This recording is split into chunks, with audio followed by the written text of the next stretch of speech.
The soft golden sunlight streamed through the large glass windows of Riverstone Café. The gentle hum of the coffee machine, the aroma of fresh pastries, and the quiet chatter of customers created a peaceful morning atmosphere. It looked like an ordinary day. But within a few moments, something would happen inside that café that none of the people there would ever forget. Near the window, a young girl sat quietly at a small table. She was in a wheelchair. In front of her was a plate of blueberry waffles covered in warm maple syrup. Her name was Emma. There was a quiet strength in Emma's face, but the slight tremble in her hands showed she felt a little uneasy. Emma had lived her whole life with a medical condition that left her unable to walk, but her parents had always told her something she never forgot. Emma, life may try to slow you down, but your courage will always carry you forward. She believed those words. Still, the world was not always kind.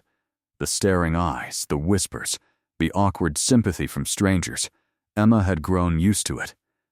But what was about to happen that morning was something she had never imagined. Across the café, a group of teenage boys were sitting together. At first they were laughing quietly. Then one of them noticed Emma. Their laughter slowly turned into mocking whispers. And then, the whispers turned into cruelty. One of the boys suddenly stood up and walked toward Emma's table. With a sarcastic grin, he said, Well, looks like we've got a VIP guest here." His friends burst into laughter. Before Emma could react, the boy slapped the plate of waffles right out of her lap. The plate crashed onto the floor. Maple syrup and pieces of waffles splattered across the tiles.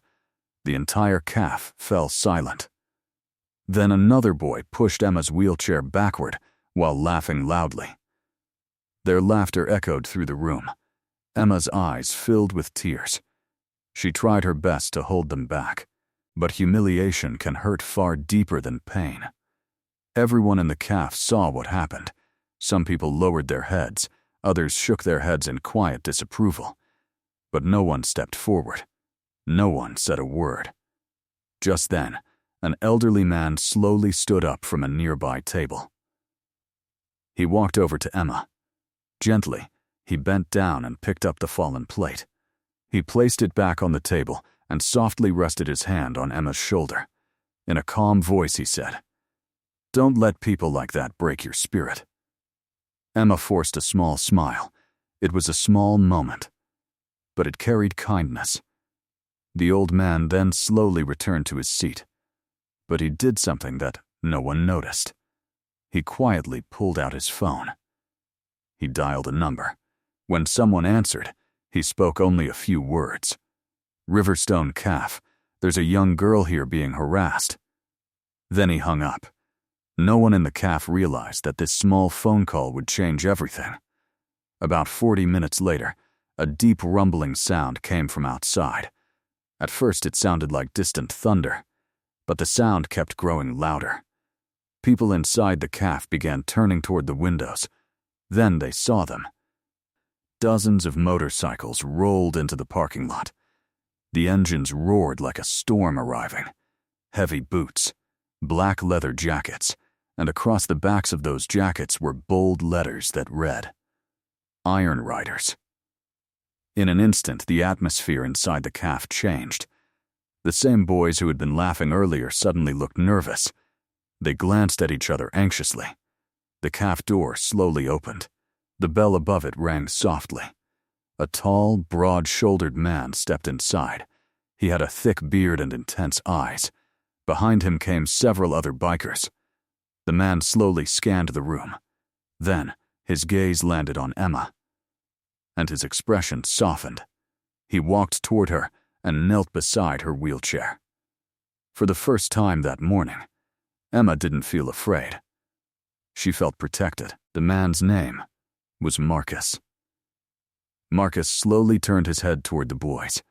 The entire café had gone completely silent. Marcus spoke only a few quiet words, but his voice carried enough weight to drain the color from the boys' faces. Within moments, they stood up, their heads lowered. Without saying a word, they walked out of the cafe. Their laughter was gone. Their confidence had vanished. Marcus then called the waitress over. He placed money on the table and said, "Bring Emma anything she wants." Then he turned to her and smiled. "You're stronger than any of them." Then he did something no one in that cafe would ever forget. Marcus removed his leather jacket and gently placed it over Emma's shoulders. Then he said, "You're not alone anymore. Now you're part of our family." Tears streamed down Emma's face, but these were not tears of humiliation. They were tears of gratitude. And in that moment, Emma looked across the cafe.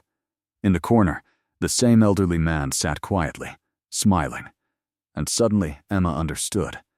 Now she knew who had made the call. And in that moment, Emma realized something powerful. Yes, cruelty exists in the world, but something even stronger exists too. Human kindness.